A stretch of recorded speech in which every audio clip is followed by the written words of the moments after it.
هاد القصه اللي غادي نعاودكم اليوم ماشي مستاهل تنساها دغيا. تخيل معايا واحد شعل العافيه في دارو باش يغطي على الجريمه اللي دار. واش عارف شكون شعل العافيه؟ وهاد اللغز حير البوليس. قبل ما نبدا لكم هاد القصه، الا كنتي ما مابونيش فتابونا. نبداو القصه ديالنا في واحد المدينه سميتها لونديس. كاينه واحد الدار في واحد الزنقه صغيره سميتها ريفيروس. فهاد الزنقه ما كاين لا صداع لا مشاكل، حتى غيجي واحد النهار وغتوقع واحد الكارثه اللي ما كيتقبلهاش العقل. نهار 16 نوفمبر مع 7 ديال العشيه غادي يبان واحد الدخان خارج من واحد الدار. واحد الراجل من الجيران ديال داك الناس اللي كانوا ساكنين في داك الحي غيشوف العافيه خارجه من واحد السرشم، وغادي يبدا يغوت ويقول والعافيه شاعله العافيه شاعله عيطوا للاطفاء. فاش بقى كيعيط غادي يسمعوه الناس وهما غادي يتصلوا بالاطفاء، وما غتكونش كامله 10 دقائق حتى يكونوا وصلوا صحاب الاطفاء. فاش الاطفاء يبداو يديروا الخدمه ديالهم وغادي يبداو يطفيو في العافيه، ولكن العافيه كانت شاعله بزاف. واحد من داك الرجال ديال الاطفاء غادي يحس بالعافيه بانها ما شعلتش بوحدها، شي واحد مورا هاد القضيه هو اللي شعل العافيه. الناس تجمعوا وبقاو كيتفرجوا في داك العافيه اللي شاعله، والدراري الصغار كانوا خايفين. منين غتطفى العافيه البوليس غيبداو بالدور ديالهم وغادي يبداو يفتشوا في الدار، وغادي يلقاو الرماد في الرماد وغيشموا واحد الريحه اللي هي ماشي عاديه. فهنا البوليس فاش كانوا كيقلبوا غادي يلقاو بنادم محروق، وفي هاد اللحظه غادي يتبدل كل شيء والبوليس يحسوا بشي حاجه ماشي هي هذيك.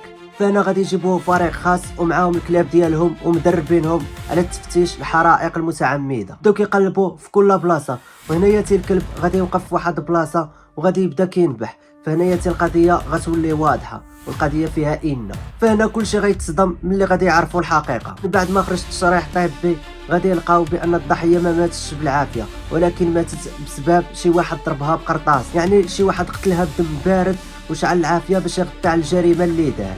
التحقيقات ديالهم بينت بان الضحيه كانت بنت وسميتها دينيشيا في مدينه تيليسيا. كانوش مأكدين 100% ولكن بقاو كيتسناو في التحاليل باش يتاكدوا. العائله ديالها فاش تسمع هاد الخبر غتدخل في حزن اللي كبير. اما بالنسبه للناس غادي يبقاو يطرحوا واحد التساؤل اللي هو شكون اللي يكون قدر يدير هاد الجريمه. المشتبه به الاول كان سميتو كيون وكانوا شاكين فيه البوليس. الراجل كانوا عنده سوابق من قبل، كان دخل الحبس بتهمه محاوله القتل وكان خرج من الحبس من قبل بشهرين. هاد السوابق اللي كانوا عنده من قبل خلات البوليس تشد فيه بزاف وتدخلوا للحبس بتهمه القتل ولكن بدون كفاله. فهنا غيبقاو اسئله معلقين، فين هو السلاح وعلاش ما لقاوش الاثار ديال القراطس، وشكون هو الراجل اللي كان معاه في الطوموبيل داك النهار. شي ناس قالوا انهم كانوا شافوا كيون داك النهار مع واحد الراجل اللي هو كبير في السن وزعر، وكانوا راكبين في طوموبيل اللي اللون ديالها ابيض. البوليس طلبوا باي واحد شافو يبلغ به. التفاصيل خلات الناس يشكوا واش كيون كان بوحدو ولا كان معاه شي واحد اخر. القصه ما غاديش تسالي هنا يتم حيت مازال طويله. من بعد ما دخل كيون للحبس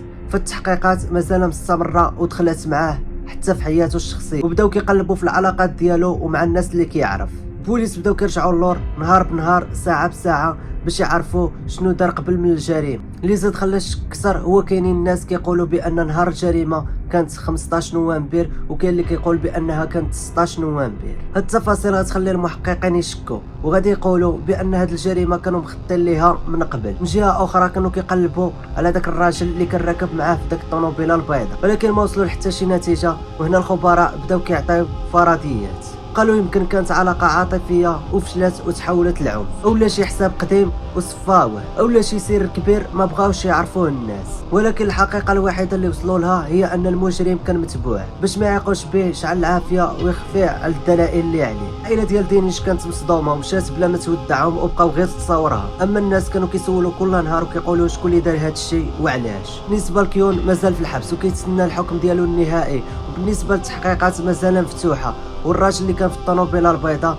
مازال ما عرفوه شكون هو. المهم القصه ديالنا سالات، نتشافوا في قصه جديده.